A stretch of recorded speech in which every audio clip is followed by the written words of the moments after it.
Mi nombre es Luis, y aunque no sabría decirte por qué sigo trabajando aquí, sé que algo de mí pertenece a la noche. Siempre lo supe. La oscuridad tiene su propio ritmo, uno que te envuelve y te hace olvidar el paso del tiempo.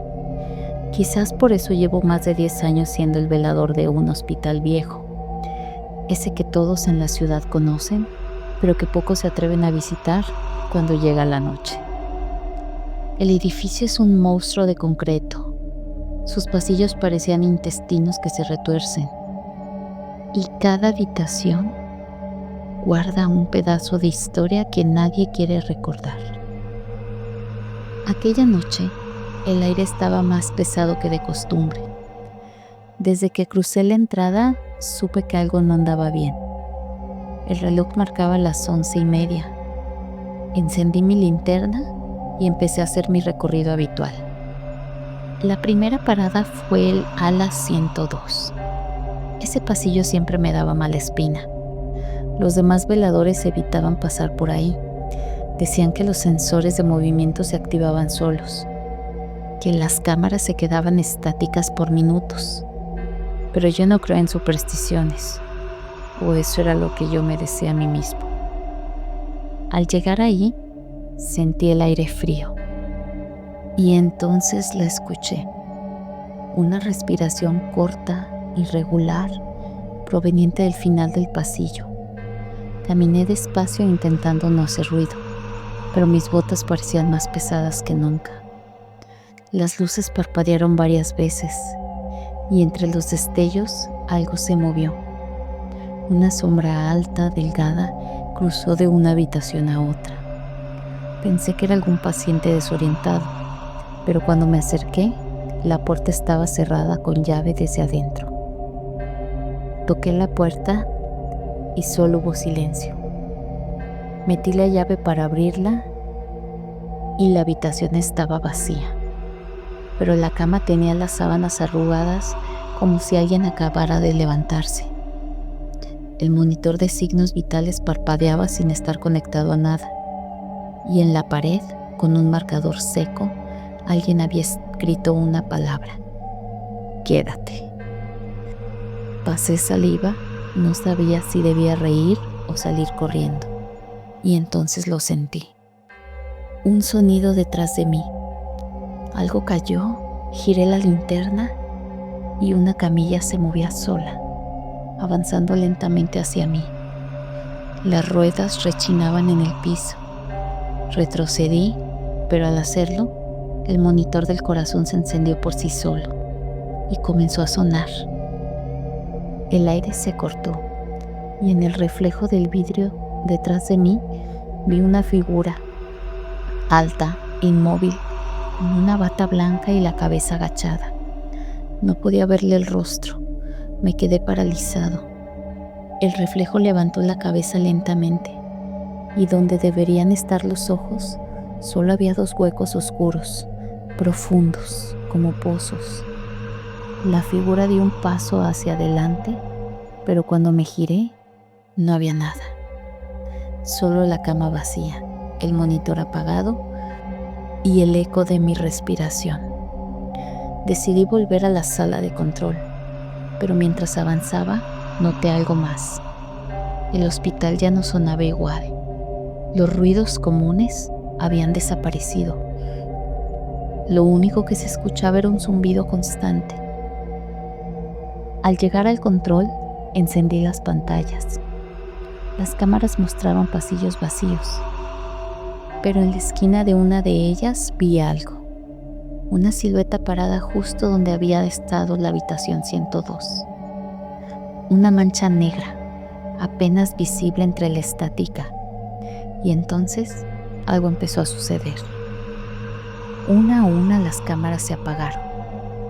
Solo quedó una imagen encendida: la puerta del depósito del sótano. La puerta se movía muy despacio, como si alguien la empujara desde adentro. El corazón me latía tan fuerte, pero me armé de valor y tomé la linterna y bajé. Cada escalón hacia el sótano sonaba hueco, antiguo. Y entonces se vino un olor, a humedad, a óxido, como a algo metálico. El depósito estaba oscuro, solo una luz parpadeaba desde el fondo. Me acerqué con cautela y vi algo que jamás había notado en todos mis años ahí. Una puerta de metal oxidada en la pared trasera. No tenía letrero ni cerradura visible, solo una palabra grabada con letras torcidas: morgue. Pero no debería haber ninguna morgue ahí. La oficial estaba en el otro edificio, clausurada desde hacía unos años. Apreté fuerte la linterna y cuando la luz tocó la superficie de la puerta, vi una huella. Una mano marcada desde adentro. El metal de la puerta estaba helado, como si algo del otro lado drenara el calor del aire. No sé por qué lo hice, pero acerqué mi oído. No escuché nada, ni un suspiro, ni un movimiento. Solo ese silencio denso que parece tragarse los sonidos antes de que existan. Intenté girar la manija, pero no se movió. Estaba atascada. La luz de la linterna temblaba y en el parpadeo juraría haber visto algo moverse. Un destello fugaz, como una figura parada justo detrás de mí. Me giré de golpe, pero no había nadie. Di un paso atrás, pero en ese instante la puerta hizo un sonido, un clic, como si se hubiera abierto por sí sola. La manija giró lentamente y antes de que pudiera reaccionar, la puerta se abrió apenas unos centímetros. Un aire frío salió desde adentro. No quería entrar, pero algo dentro de mí me empujó. Una especie de curiosidad que no era mía. La linterna iluminó el pasillo estrecho, cubierto de azulejos rotos y cables colgando del techo. El suelo estaba húmedo. Cada paso hacía un sonido viscoso, como si pasara sobre algo vivo. El olor a muerte era insoportable. A medida que avanzaba, las luces del techo se encendían solas, una por una, con un parpadeo débil, hasta que la puerta detrás de mí se cerró con un golpe seco. El sonido rebotó por todo el pasillo, y algo dentro de mí se quebró. Quise gritar, pero mi voz se ahogó antes de salir. Seguí caminando. No sé cuánto tiempo estuve ahí abajo. El pasillo parecía interminable, como si se estirara en cada paso. Al final del pasillo encontré otra puerta. Esta era diferente, más pequeña, cubierta de polvo y óxido. Arriba, un cartel que decía área experimental. No tenía registro de ningún área así en el hospital. Giré la manija y al abrir, el olor fue insoportable. El hedor de cuerpos podridos mezclado con químicos antiguos. Dentro había camillas alineadas, cubiertas con sábanas amarillentas. Algunas tenían bultos debajo, cuerpos inmóviles. Me acerqué a una de las camillas, no sé por qué lo hice, pero levanté la sábana. Lo que vi me hizo retroceder. No era un cuerpo normal, era algo alterado. Los rasgos humanos estaban distorsionados. La piel grisácea, los ojos abiertos, vacíos y la boca congelada en una expresión de dolor eterno. Los brazos estaban cosidos al torso con hilos metálicos. No entendía qué era eso o quién lo había hecho. Al fondo del cuarto, una vieja máquina seguía encendida. Sus luces parpadeaban débilmente. Tenía cables conectados a frascos de vidrio donde flotaban fragmentos de tejidos, como si hubiera estado intentando conservar partes de cuerpos por separado. Entonces lo escuché. Una respiración. No era la mía, venía del otro extremo del laboratorio. Apagué la linterna instintivamente, quedando a oscuras. La respiración continuó, pesada, lenta. Daba la impresión de que algo grande se movía, algo que no debía existir. De repente, un sonido metálico resonó. Un frasco cayó al suelo y se rompió. La respiración se aceleró y entre los parpadeos de las luces vi una sombra moverse entre las camillas, alta, encorvada, con los brazos tan largos que casi tocaban el suelo. Su piel brillaba como si estuviera cubierta de líquido. Retrocedí tratando de no hacer ruido, pero tropecé con una bandeja metálica. El estruendo fue suficiente. La sombra se detuvo y en el instante siguiente se lanzó hacia mí. Corrí por el pasillo con la linterna temblando en mi mano. Escuchaba el sonido de pasos detrás de mí, golpes contra las paredes, un gruñido profundo, húmedo, como si respirara dentro de mi cabeza. El pasillo se iluminaba intermitente y entre cada destello podía ver la figura acercándose, su cuerpo retorcido, su rostro o lo que quedaba de él. Cuando llegué a la puerta por donde había entrado, la empujé con fuerza. No se movía. Golpeé una y otra vez hasta que finalmente cedió. Salí al sótano y la puerta se cerró de golpe tras de mí. El silencio volvió. Solo se escuchaba el eco de mi respiración. Subí las escaleras lo más rápido que pude, pero al llegar al primer piso noté algo extraño. El reloj de la pared seguía marcando las 11:30, exactamente la misma hora que cuando mi turno había empezado. Intenté mirar por la ventana, pero afuera no había noche, solo una neblina espesa que cubría todo, como si el hospital flotara en medio de la nada. Me dirigí a la recepción, buscando al guardia del siguiente turno, pero no había nadie. El mostrador estaba vacío, las luces apagadas. Todo el hospital parecía suspendido en un tiempo muerto. Y entonces, la radio del mostrador se encendió sola. Una voz distorsionada emergió entre la estática. No entendí al principio, pero las palabras se hicieron más claras. No debiste abrir la puerta. El aparato cayó al suelo y se hizo pedazos. El eco de esas palabras se quedó girando en mi cabeza. Caminé hacia el ala antigua intentando entender qué estaba pasando. Los pasillos ahora eran distintos, más largos, más oscuros. Las habitaciones parecían moverse del lugar, como si el edificio estuviera vivo, reacomodando sus huesos a medida que yo avanzaba. Y de repente lo vi. En una de las habitaciones, a través del cristal, estaba la joven de la habitación 102, sentada en la cama mirando hacia la puerta. Su rostro estaba pálido, los ojos abiertos de par en par. Entré, pero al hacerlo, ella desapareció frente a mí. Solo quedó su silueta marcada en la pared, como una sombra quemada, permanente.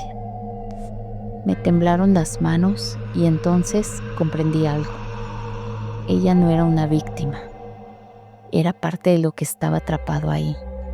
El hospital no estaba maldito, era una trampa, una jaula donde las almas quedaban retenidas, donde el tiempo se detenía y los que bajaban demasiado nunca volvían. No recuerdo haber sentido un silencio tan profundo en mi vida. El hospital entero se sentía distinto. Ya no era el edificio que conocía, era algo más, algo que me observaba. Seguí caminando por los pasillos. Cada lámpara parpadeaba a destiempo, como si respondieran a mis pasos. Pasé frente a la sala de cirugía y la puerta estaba entreabierta. Adentro, las lámparas quirúrgicas giraban solas, lanzando destellos que cortaban la oscuridad. Las camillas estaban cubiertas con sábanas manchadas, y bajo una de ellas se movía algo, lento, haciendo un ruido, como si fuera un cuerpo arrastrándose. No quise mirar y solo seguí caminando, pero cada paso me alejaba más de la salida. Era como si el hospital se expandiera a medida que intentaba escapar. Pasé junto a una pared llena de retratos antiguos del personal médico. Las fotos estaban amarillentas, cubiertas de polvo, pero en cada una de ellas las caras tenían los ojos tachados con tinta negra, excepto una, la del centro. Me acerqué. El rostro del hombre en esa fotografía me resultó familiar. Tardé unos segundos en reconocerlo. Era yo, mi misma cara, mi misma mirada, pero la fecha en la placa decía 1979. Sentí un vacío en el estómago.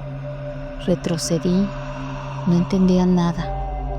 ¿Cómo podía estar ahí mi rostro en una foto tomada décadas antes de que yo naciera? Toqué la imagen, el vidrio estaba tibio, y entonces escuché la voz detrás de mí. No deberías estar aquí.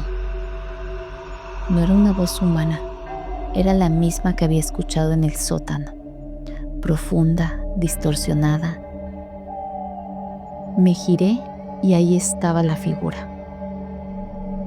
Alta, con la bata blanca empapada, el rostro sin rasgos, solo oscuridad. Sus ojos, si es que los tenía, parecían absorber la luz. Quise correr, pero mis pies no respondían. El suelo estaba cubierto de agua oscura, espesa, como si el hospital estuviera derritiéndose. Cada paso era un esfuerzo. La figura se acercó y su presencia helaba el aire. Y entonces habló de nuevo. No recuerdas, pero tú siempre has estado aquí. Sus palabras me golpearon más fuerte que el miedo. Una ráfaga de imágenes cruzó por mi mente. Pasillos iguales a esto, noches infinitas, monitores parpadeando, rostros que se desvanecían. Me vi a mí mismo repitiendo las mismas rondas una y otra vez, como si estuviera atrapado en un ciclo que nunca terminaba. El hospital no era solo un edificio, era un lugar donde el tiempo se detenía, donde las almas quedaban atrapadas, reviviendo sus últimos momentos una y otra vez hasta perder la razón. ¿Por qué yo? Quise decir, pero las palabras no salieron. La figura se inclinó hacia mí y su rostro se distorsionó. Pude distinguir cientos de rostros dentro de él, pacientes, doctores, enfermeros, todos gritando en silencio, y entre ellos la joven de la habitación 102. Su mirada vacía me atravesó como un cuchillo. Ella te trajo de vuelta, susurró la voz. Ella recuerda lo que tú olvidaste. De pronto, la luz del pasillo comenzó a parpadear frenéticamente. Los retratos en la pared vibraron, cayendo uno por uno al suelo. El sonido era ensordecedor, y detrás de todo, los murmullos se transformaron en gritos. Decenas, cientos de voces clamando lo mismo. No debiste despertar. Cerré los ojos, apreté los dientes y corrí. No sabía hacia dónde, solo corría. Las puertas se abrían y cerraban a mi paso. Los relojes giraban al revés y las luces explotaban sobre mi cabeza. El suelo parecía moverse, respirando bajo mis pies. Llegué al vestíbulo principal. La recepción estaba destrozada, como si hubiera pasado un terremoto. Las ventanas estaban selladas desde dentro y al otro lado solo se veía una oscuridad infinita, sin luna ni estrellas, nada. Y ahí, en medio del vestíbulo, estaba la joven, de pie, mirándome. Su piel era pálida, casi transparente, y su voz apenas un susurro que se deslizaba por el aire. Ya lo recuerdas, ¿verdad? Entonces lo vi, en el suelo, entre los escombros. Había una placa oxidada con mi nombre grabado. Luis M., velador fallecido el 12 de julio de 1998. Todo dentro de mí se detuvo. Mi respiración, mi pensamiento, mi miedo. Comprendí que no había escapatoria porque nunca había habido un turno que tenía que terminar. Yo era parte del hospital, uno más de sus ecos. La joven sonrió. Su rostro se fue desvaneciendo junto con el resto del lugar. Las luces se apagaron una a una, hasta que solo quedó oscuridad. Y en esa oscuridad, un sonido familiar. El pitido de un monitor cardíaco. Cada vez más lento, hasta volverse una línea recta. Entonces, otra vez, el reloj marcó las 11:30. El inicio del turno. Mi turno. Porque en ese hospital nadie se va. Solo despertamos una y otra vez, atrapados en la misma noche, en los mismos pasillos, esperando a los nuevos que llegan para quedarse. El hospital no olvida, solo espera. Y esta vez me toca a mí recibirlos. Gracias por acompañarnos a lo largo de esta historia. Si te gustó, compártela con alguien que ame el misterio como nosotros. Suscríbete para explorar juntos los rincones más oscuros de lo desconocido. Nos encantaría saber qué piensas. Y si tienes tus propias historias de terror, compártelas en los comentarios. Aquí, en Diario del Infierno, queremos conocerlas todas. Recuerda, a veces lo más aterrador no es lo que ves, sino lo que sientes cuando todo se queda en silencio. Nos vemos hasta la próxima.